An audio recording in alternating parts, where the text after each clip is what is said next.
नमस्कार दोस्तों, मुझे मालूम है कि बहुत अच्छा गया होगा पेपर। जिसने भी सीरियसली कोर्स में और टेस्ट सीरीज़ में तो खैर हेल्प हुआ ही होगा। बाकी कोर्स में मैंने जो थ्योरेटिकल पोर्शन का जो कंटेंट दिया, उसके अलावा जो एमसीक्यू कराया, उस बच्चे को मालूम होगा कि हूबहू कई सारी चीज़ें आ गई। तो मुझे उम्मीद है कि उन सभी ने बहुत अच्छा परफॉर्मेंस किया होगा जो भी सीरियसली पढ़ा होगा।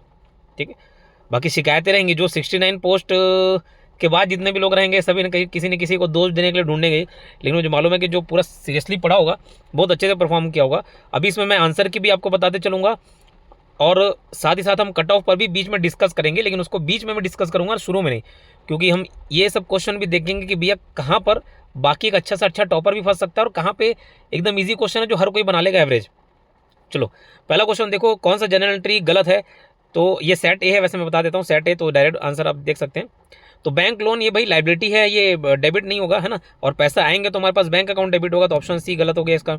मतलब हमारे यहाँ हिसाब से आंसर सी ही राइट आंसर है। ठीक है, दूसरा question, what are the steps to start Tally using Tally prime.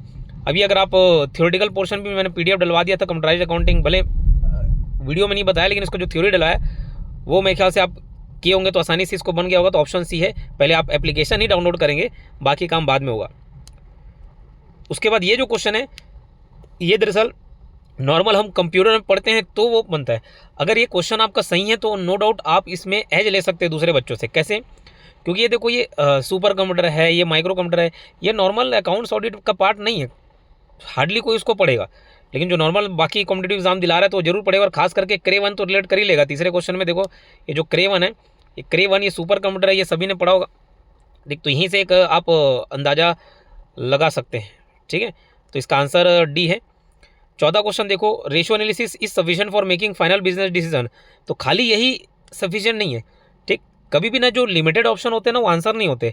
Only, बस यही, उसके अलावा कुछ नहीं, इस टाइप के आंसर कभी भी सही नहीं होता। पहला ये गलत है। It ignores qualitative aspect of business, जी बिल्कुल सही है, क्योंकि सिर्फ क्वांटिटी फिगर को देखता है। सेल देख रहा है, परचेज देख रहा है, टर्नओवर रेशियो देख रहा है, डेब्ट टू इक्विटी देख रहा है, सिर्फ क्वांटिटी की तो बात कर रहा है। सही ऑप्शन इसका डी है। करंट लायबिलिटी इसमें से सिर्फ और सिर्फ बैंक ओवरड्राफ्ट है, एम ओनली, उसके बाद बाकी सब एसेट्स और लॉन्ग टर्म लायबिलिटी में आ जाता है। डिबेंचर लॉन्ग टर्म डेप्ट हो गया। चलो, पांचवा का आंसर बी है। छठवा का आंसर देखो, ये अच्छा, कई कई जगह ऐसा होता है कि सिली मिस्टेक भी हो जाती है बच्चों से, है ना। तो ये ट्रेडिंग अकाउंट के बाद पीएनएल आएगा, देन पीएनएल अप्रोप्रिएशन आएगा, देन बैलेंस शीट आएगा। अब कई लोग ट्रायल बैलेंस को या तो एकदम शुरू में डाल दिए होंगे, है ना, या लास्ट में कर दिए होंगे, जैसा भी आप बीच में कहीं डाले होंगे। बट इसका सही आंसर जो है बी है। अगर आप देखेंगे जनरल लेजर, ट्रायल बैलेंस के बाद आप trading account, PNL appropriation account, then balance sheet, इस तरीके से। तो छठवा का ऑप्शन बी है। How would be the following asset be rank in order of durability. तो अभी तक एक क्वेश्चन बस बच्चों से गलत होना चाहिए। अगर मतलब एक हम टॉपर से कंपेयर करते हुए चलते हैं कि अपन टॉप 20 टॉप 30 तक की स्कोर करने वाले बच्चों की मेंटेलिटी और उनसे क्या गलती होगी, ये देखेंगे। एक क्वेश्चन वो कंप्यूटर वाला, बस मैं मान के चल रहा हूँ कि अगर कोई अच्छे से नहीं पढ़ा होगा तो नहीं बना पाएगा। अब ये बताओ, ये ड्यूरेबिलिटी मैंने लिक्विडिटी का कराया है, एक लिक्विडिटी एक ड्यूरेबिलिटी, कौन सबसे ज़्यादा मतलब लिक्विड है। तो देखो, अगर मैं लिक्विडिटी की बात करता तो आंसर क्या होता है, एम, है ना। एम नहीं, बी होता। जैसे यहाँ पर आप देखो, sorry B, cash in hand आपके पास सबसे liquid, then cash at bank हो गया एल के, देन उसके बाद आप मशीन कर सकते हो, है ना। उसके बाद अगर इस तरीके से आप जाएंगे तो ये लिक्विडिटी वाला पोर्शन है, लेकिन ये ड्यूरेबिलिटी पूछा है। ठीक है, तो कहीं ना कहीं ये जो क्रम है वो ऊपर हो जाएगा। ठीक है, क्रम ऊपर हो जाएगा। जो गुडविल है वो then land, then machinery and so on, ऐसा। तो ड्यूरेबिलिटी के हिसाब से ये, और लिक्विडिटी के हिसाब से ऑप्शन भी होना चाहिए। तो इसका सही आंसर खैर ए होगा। आठवां question, unclaimed dividend as it is question पूछा है, ऑप्शन भी चेंज नहीं किया है। On the equity and liability side of the balance sheet, MCQ किए होंगे तो ध्यान होगा। ट्रेडिंग अकाउंट से क्या निकलता है, जीपी निकलता है। ठीक है, ये सब आप मैच कर लेंगे इजीली, तो ऑप्शन ए सही आंसर है। उसके बाद आगे देखो, 10वां क्वेश्चन क्या बोल रहा है, डेप्रिसिएशन डिनोट, ये सही है, पूरा स्टेटमेंट आप पढ़ेंगे तो सही मिलेगा आपको।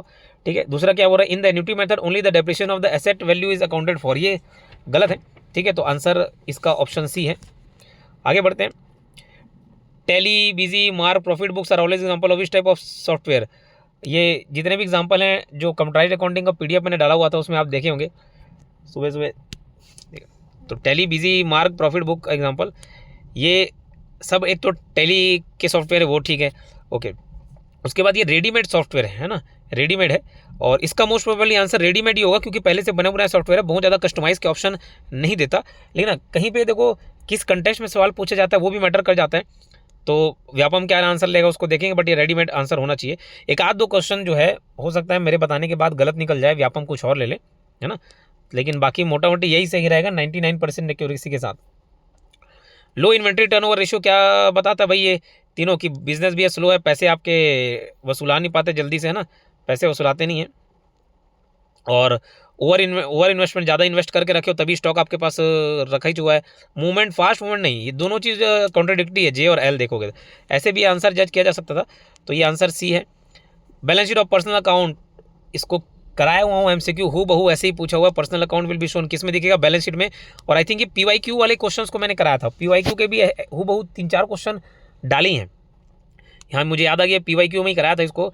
और पर्सनल अकाउंट का जो बैलेंस है जैसे डेटर या क्रेडिटर के रूप में वो बैलेंस शीट में दिखेगा, ये बताया हुआ है मैंने। शेयर एप्लीकेशन भी कराया हुआ है एमसीक्यू में, ऑप्शन तक चेंज नहीं किया। शेयर एप्लीकेशन एक पर्सनल अकाउंट होता है, क्योंकि कहीं ना कहीं शेयर एप्लीकेशन किसी पर्सन से ले रहे हैं ना हम लोग, मतलब अगर आप पैसा इशू, शेयर इशू कर रहे हैं, पैसा ले रहे हैं किसी न किसी व्यक्ति से ले रहे हैं, पर्सनल अकाउंट उसका आंसर है। 15 क्वेश्चन का answer only L is correct, क्योंकि वो टेम्प्रेरी अकाउंट होता है, सस्पेंस हो। इंटरेस्ट ऑन कैपिटल इज, यहाँ पे देखो एक हो सकता है कि बहुत लोगों ने इसका आंसर सही किया होगा, लेकिन कहीं ना कहीं लॉस और एक्सपेंस में कंफ्यूज हो गए होंगे, है ना, लॉस और एक्सपेंस में कंफ्यूज हो गए होंगे, तो 16 का आंसर जो है expense for the business, interest on capital expense for the business, ये सही आंसर। जावा पास्कल कोबल, अब ये देखो दूसरा क्वेश्चन ऐसा है जिसमें कंप्यूटर के 2 क्वेश्चन हो गए भाई, एक सुपर कंप्यूटर अकाउंट्स के 2 क्वेश्चन हो गए जो कंप्यूटर पर बेस्ड थे, एक तो अपना super computer, micro computer, mini computer इस टाइप का पूछा, और ये इसका ईयर वही याद किया होगा जो मुझसे पढ़ा होगा बाकी एग्जाम में कंप्यूटर में, क्योंकि मैंने एज इट इज उसको याद कराया। देखो फॉर्मूला ट्रांसफर, फॉर्मूला नहीं बनता तो 7-7 बनाते करके 1957 याद किए थे, फॉर्मूला बकवास लगता है करके बेकस, जॉन बेकस ने उसको बनाया, डिराइव किया, सब आ रहा याद। तो इस हिसाब से अगर आप क्रम जमाएंगे पूरा क्रम, तो option A will be the right answer. 18 question ratio analysis का बहुत प्यारा क्वेश्चन है, 3:1 आंसर आ रहा है।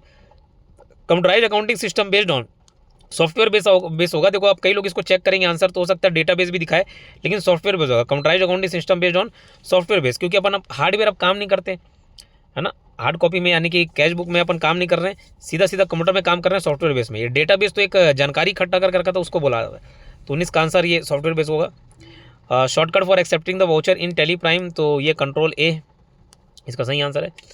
इसको जमाने का है भाई, तो अगर आप एमसीक्यू वाले पर्पस में ही कराया, थ्योरी में तो पढ़ाया, एमसीक्यू में भी लाइन से बताया कि भैया डायरेक्ट लेबर, सारे डायरेक्ट मटेरियल, डायरेक्ट लेबर को जोड़ने से प्राइम कॉस्ट आता है, फिर उसमें अपन फैक्ट्री ओवर जोड़ेंगे तो फिर फैक्ट्री कॉस्ट आएगा, ऐसे लाइन से जाने पे ऑप्शन ए आपको मिल जाएगा। एसिड टेस्ट रेशियो जो क्विक रेशियो को ही बोला जाता है, तो इसका आइडियल रेशियो 1:1 है। याद आ रहा होगा जब मैं रेशियो आपको पढ़ा रहा था, तो करंट रेशियो 2:1, एसिड रेशियो 1:1, डेब्ट इक्विटी 2:1 इस टाइप, और मैंने वहाँ पे बोला भी कि इसका जो आइडियल रेशियो वो पूछा जा सकता है अगर आपको ध्यान होगा तो।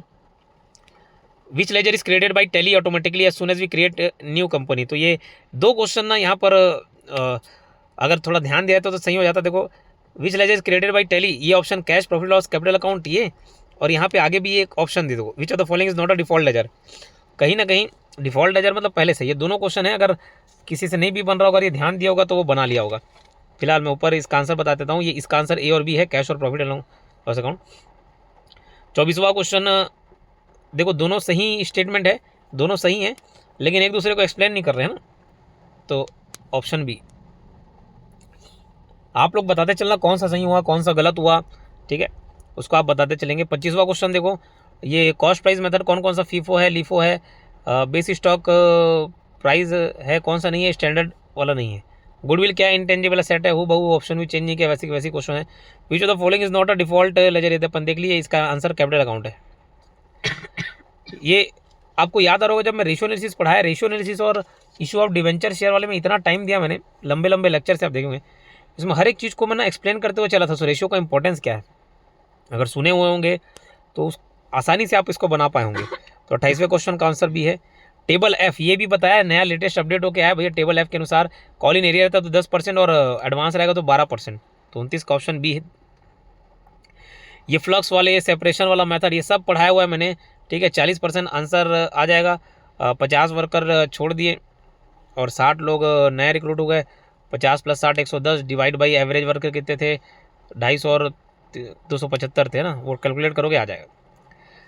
Accounting is means of collecting, summarising, analysing, reporting monetary term information about business. Who define, whose definition is. अब मैं इसका बात बताऊँ, अगर आप सर्च करना जाओगे ना तो इसमें आपको ना डरविन का भी नाम दिख जाएगा, स्मिथ एजबन का भी दिख जाएगा, एंथनी का भी दिख जाएगा, ठीक है, क्योंकि लगभग लगभग सब मिलता जुलता है। अब ये व्यापम क्या आंसर लेता है वो डिपेंड करता है इस क्वेश्चन को, इसलिए मैं छोड़ के रखता हूँ। आप बताना आपने क्या आंसर लिया और क्या हो सकता है, बाकी सर्च करेंगे तो अलग अलग आंसर मिलेगा। 32वां क्वेश्चन बहुत ही ईजी था। एलोकेशन, अपॉर्चनमेंट, एब्जॉर्प्शन सब एक ही नहीं है। ये थ्योरी पढ़ाते पढ़ाते तीनों का सबसे पहले ये चैप्टर स्टार्ट करते हुए मैंने इस डिफरेंस को बताया। इसका आंसर है option D. As per CAS1, अगर वो CS1 याद भी नहीं है तो बताया, जो बाइफर्केशन जब पहले ही कॉस्ट अकाउंटिंग का पहले लेक्चर में बताया, टाइप्स ऑफ जो कॉस्ट होता है, fixed cost, variable cost, semi variable, marginal, जैसा कुछ नहीं। अब ये देखना, ये जो क्वेश्चन है एक्चुअली मैं अब ये अकाउंटिंग स्टैंडर्ड के हिसाब से LNMKO ये फीड बैठ रहा है।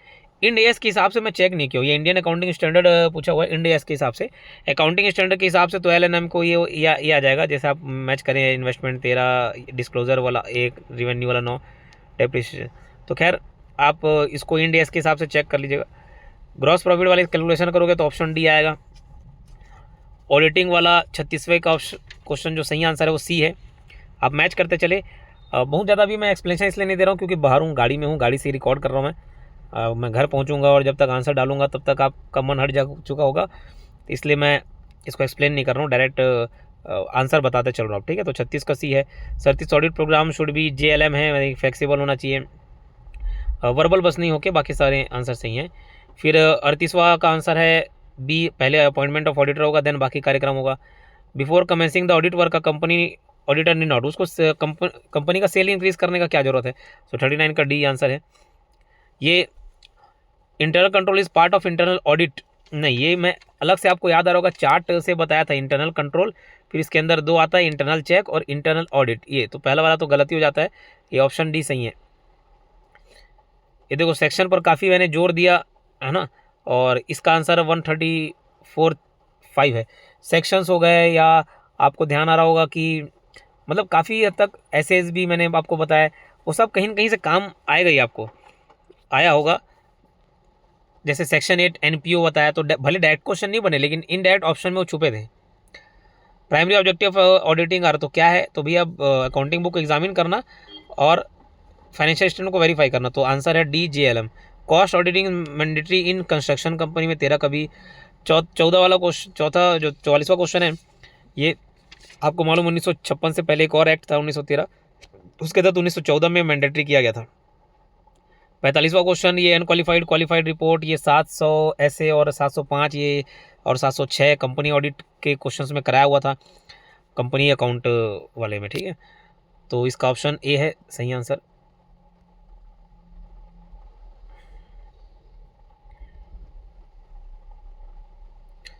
फिर 46वां अगर आप देखें तो वाउचिंग से रिलेटेड क्या है, तो वाउचिंग मतलब वैल्यूएशन ऑफ सेट करना नहीं होता, इसलिए आंसर हमारा JKM है, ऑप्शन ए। 47वें का आप देखेंगे इजीली जज कर पाएंगे, बी उसका सही आंसर है। Internal audit is conducted by competent and honest employee, और प्रोफेशनल ऑडिटर एकदम कोई सीनियर हो और मैनेजर करे ऐसा जरूरी नहीं है, तो 48 का ए सही है। फिर 49 क्वेश्चन का BM ओनली, ये क्या है, कौन सा इनकरेक्ट है in relation to verification of stock of material, ठीक है। तो सारे सही हैं, इसलिए गलत कोई भी नहीं, ऑप्शन बी सही आंसर है। मैनेजमेंट ऑडिट ऑप्शन होता है, कंपलसरी नहीं होता। Ownership of audit working paper, कई बार उसको MCQ में किए, ऑडिटर होता है। ट्रू अबाउट मैनेजमेंट ऑडिटिंग क्या है, तो के और L बस ट्रू है, यानी कि management auditor can be appointed by board of director और it's objective to increase the manager skill, वो मैंडेटरी नहीं होता है, ये हम देखे थे। वाइडर स्कोप किसका, इंटरनल कंट्रोल का है, इसके अंदर इंटरनल चेक और इंटरनल ऑडिट आते हैं। 54 वाले में आप देखेंगे JLM सही है, verifying the accuracy of cost accounting और comparing actual expenditure with budget standard, ये तो आप 54 का ऑप्शन डी है। 55 का ऑप्शन ए है सही आंसर। 56 वाला आपको याद आ रहा होगा, ऑडिट वाला करवाते पहला लेक्चर जो मैं बताया 139 से लेकर 148 और 177 भी आया, हूँ बहू अभी तक याद है, मैं इसको बताया हुआ हूँ, तो उसमें लाइन से याद कराया 142 उसका सही आंसर है। ये भी ट्रिक से याद MCQs कराते हुए याद आ रहा है, जो भी एग्जामिनेशन है, इंक्वायरी है, स्पाइस जेट और पैग मार लेते हैं तो इंक्वायरी करते हैं, सब रिलेट कराते हैं, तो 57 का बी। 58 का वेरिफिकेशन आंसर है ऑप्शन सी। 59 का under watching checking is done by book of originality, शुरुआत में उसी को देखते हैं। 60वें का क्वेश्चन डी है, 60वें का ऑप्शन डी है सही आंसर। 61वें का बी है, उसके बाद 62 का भी बी है। 63 का आप देखें बी है। 64 वाला अगर आप देखोगे, ये इसका ईयर में इतना फोकस क्यों करता था ये सब याद रखने के लिए कि भाई कहीं ना कहीं ये काम आ ही जाता है। अगर कोई सेक्शंस ईयर ये सब पे काम किया होगा, ध्यान दिया होगा ना, तो बहुत सारे क्वेश्चंस के सही होंगे। 64 का सी। 65 क्वेश्चन टैक्स ऑडिट कौन कर सकता है। अब डेफिनेशन में टैक्स ऑडिट याद आ रहा होगा, मैं कराया एकदम अपडेट करके उसको, और ध्यान आ रहा होगा डेफिनेशन पर मैंने बात किया अकाउंटेंट कर सकते हैं, लेकिन अकाउंटेंट में फिर और फर्दर उसको डिफाइन किया कि भाई चार्टर्ड अकाउंटेंट होना चाहिए, तो 65 का सी है। 66 का बी। 67 का अगर आप देखेंगे, स्पेशल ऑडिट कौन कराता है, सेंट्रल गवर्नमेंट। 68 वाला अगर आप देखें, what should an investigator do if fraud is suspected, तो ये थोड़ा सा डाउटफुल लग रहा है, मतलब एग्जैक्टली इस टाइप के क्वेश्चंस में देखे नहीं, लेकिन अगर आप देखोगे ना, अगर हम थोड़ा सा भी विवेक लगाएं, what should an investigator do if fraud is suspected, तो ये देखेगा भाई study of prevalent accounting method in business, क्या मेथड था ये देख सकते हैं एकदम एग्जैक्टली चारों ऑप्शन में टू द पॉइंट। हाँ, यही आंसर होगा, ऐसे मुझे फील नहीं आ रहा है कि कैपिटल रेवेन्यू एक्सपेंसेस देख लेगा, बैलेंस शीट और एसेट लाइबिलिटी को वैल्यू करके वो क्या करेगा, उसमें कितना मालूम चल जाएगा। तो एक ऑप्शन मतलब ऐसे भी लग सकता है, study of capital and revenue expense, ये भी देख लेंगे कि अगर फ्रॉड हुआ है तो कहाँ हुआ, एक्चुअली वो फ्रॉड किस टाइप का फ्रॉड हुआ है, कहाँ पे फ्रॉड हुआ वो बताता तो स्पेसिफिक आंसर अपन बता पाते, बट फिर भी 68 का आप ए मान के चल लेना, बाकी आप अपने हिसाब से भी देख सकते हो, और व्यापम क्या लेगा उसको चेक कर लेना। Valuation of asset on wrong basis is, ये एरर ऑफ प्रिंसिपल है, ठीक है, एरर ऑफ प्रिंसिपल इसका राइट आंसर है। उसके बाद क्वालिफाइड रिपोर्ट अनक्वालिफाइड, ये कितने बार पढ़ा चुका हूँ, 70 का बी क्वालिफाइड रिपोर्ट।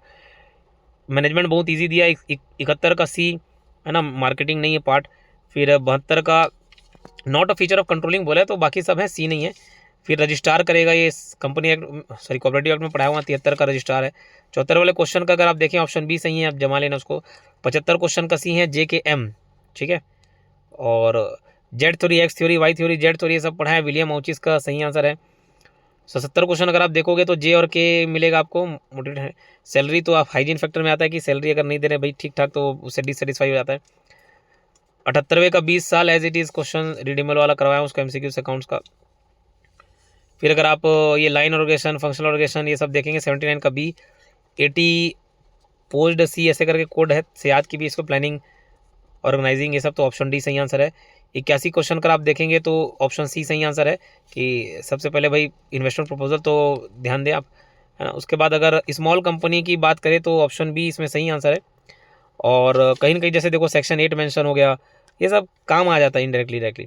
ये भी आप MCQ में एक्सप्लेनेशन में देखे होंगे, तो 268 याद आ रहा है, प्राइवेट कंपनी का डेफिनेशन 268 में। तो ये थोड़े से, अब देखो इस टाइप के क्वेश्चंस एकदम टॉपर भी हो सकता है उससे गलती हो जाए, या शायद ही वो सेक्शंस को ध्यान में रखा हो, है ना, जो पर्टिकुलर सेक्शंस पढ़ रहा है उसको याद हुआ होगा, नहीं तो बहुत लोग इसमें गलती किए होंगे, तो ऐसे ही क्वेश्चन में धीरे धीरे पिछड़ते जाएंगे। फिर 84वां क्वेश्चन का आंसर ए है। 85 नंबर का interpersonal role do not include, तो मॉनिटर इसका आंसर होगा, मॉनिटर रोल। फिर अगर हम आ जाते हैं इकोनॉमिक्स वाले में, जैसे 86 क्वेश्चन का ऑप्शन ए है सही है। 87 वाला 20 क्विंटल, अभी है ना मंडी एक्ट में 2 साल 2.5 साल पहले पढ़ाया था, 20 क्विंटल आंसर इसका। नाबार्ड का क्या काम है, तो बस देखो एक जैसे मिस्टेक हो सकता है कि भाई सुपरवाइजरी को लेना है कि नहीं लेना है, सुपरविजन किसका करेगा, लेकिन करता है, तो इसका आंसर JKL है, ठीक है। कम क्रॉस इलास्टिसिटी, ये सब देखो बना लेंगे। डेफिनेशन, ये सिंथेटिक इकोनॉमिक्स किताब किसने लिखा, मूरे ने लिखा हुआ है, ये सब हर कोई बच्चा नहीं बना पाएगा। अब मैं थोड़ा सा यहाँ पर कट ऑफ का जिक्र कर लेता हूँ, और उसके बाद बाकी 10 क्वेश्चन करेंगे। मैं आपको बताऊँ कि जो टॉप 10 जाने वाला है वो 90 प्लस रहेगा, डैम श्योर है 90 प्लस रहेगा, ठीक है। और ये भी जरूरी नहीं कि भाई हर कोई एकदम 85-90 ला रहा है, ऐसा भी नहीं है। कारण क्या कि भाई इसमें ऑलरेडी कंपटीशन कम है ना, कई लोग कट छट जाते हैं। उसके बाद टॉप 10 का लिस्ट मैंने ये बताया, फिर धीरे धीरे धीरे जैसे अब टेस्ट सीरीज भी देखे होगे तो लगभग 4000 का डेटाबेस हमारे पास था, 3600-3700 लोग तो फुल एंड टेस्ट दिलाई थे। उसमें आप मार्क्स को देखते हो, वही सारे सीरियस स्टूडेंट है, अगर आप उसमें मार्क्स को देखते हो तो कितना वेरिएशन था। टॉप 10 वाले का मार्क्स 80 क्रॉस कर रहा है, 84 85, और अगर आप 69 तक 70 तक जाएंगे तो कितना घट के वो 70 तक पहुंच जा रहा है। तो शुरुआत मुझे लगता है, मैं अगर आप बताऊं, टॉप 10 जो है 90 प्लस में रहेगा। देन टॉप 18 जो जनरल बॉयज़ के लिए है भैया, उन लोगों को जो जनरल बॉयज़ हैं टॉप 18 तक अगर आपको स्कोर करना है तो वो मुझे लगता है कि 85 प्लस रहना चाहिए, है ना, 85 प्लस। और उसके बाद अगर आप ओबीसी के हैं तो थोड़ा सा आप 83 84 में बात बन सकती है, महिला है तो थोड़ा सा और कम हो सकता है, लेकिन किसी भी कंडीशन में ओबीसी तक का मैं आपको बता दूं, ओबीसी तक का 80 से नीचे बात बनेगा ही नहीं, वो 82 83 के आसपास ही रहेगा, ठीक है। हम बोल सकते हैं 80 प्लस रहेगा, 1-2 मार्क्स का वेरिएशन हो पाएगा, उससे ज़्यादा नहीं, ठीक है। बाकी फिर SC ST कैंडिडेट थोड़ा से और नीचे जा सकते हैं। महिलाओं के लिए बेनिफिट जरूर मिल जाएगा, महिलाओं का चूँकि रिजर्वेशन होता है महिलाओं के लिए अलग से, किसी भी कैटेगरी में रहे तो उनको थोड़ा पीछे रैंक आएगा तो भी बेनिफिट मिल जाएगा। 91 का आंसर डी है और 92 का BD है, आप उसको स्टॉप करके देख लें। और 93 का एग्जैक्ट ईयर आपको मालूम होगा तो इसको बना पाते, 93 का C है। 94 का आंसर D मिलेगा आपको। और 95 क्वेश्चन में सही आंसर ऑप्शन A है।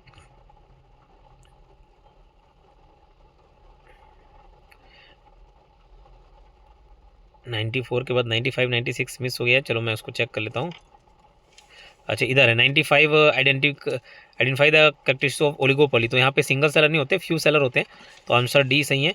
उसके बाद अगर हम फिर वापस ऊपर जाएं 96 में, तो ये देख लो 96 का क्वेश्चन, ये तो इजीली आप बना लिए होंगे, सीआरआर सेलर क्या है, option B is the right answer. फिर 97 98 अगर आप देखें तो इसका आंसर ऑप्शन A है। 98 में ये थोड़ा सा कन्फ्यूजिंग है क्योंकि इसके एग्जैक्ट ना बहुत सारी इसके अंतर्गत बहुत सारे मिशन है, कोई 2014 मिलेगा, कोई 2010 मिलेगा, कोई 2015-16 मिलेगा। तो अभी मैं फिलहाल इसका C आंसर लेके चल रहा हूँ, आप क्या हमारे उसको बताइएगा मुझे, और व्यापम क्या लगेगा उसको भी देखना होगा। 99 का ये पहला ऑप्शन सही है, इज इक्वल टू वाला, और 100 वाला आपको मिलेगा ऑप्शन A सही आंसर, ठीक है।